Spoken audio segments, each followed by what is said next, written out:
日晏晝聽到呢個消息，開緊工，但係我覺得好似假嘅，我唔相信嘅。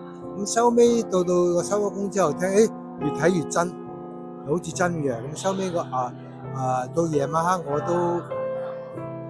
差唔多11點幾12點，我就同我太太就去醫院睇佢最後一面啦。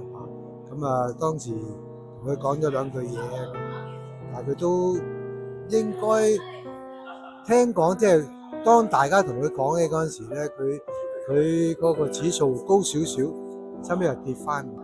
佢做乜嘢都開開心心啊！你知佢成日又中意講下笑啊，咁做嘢就好認真。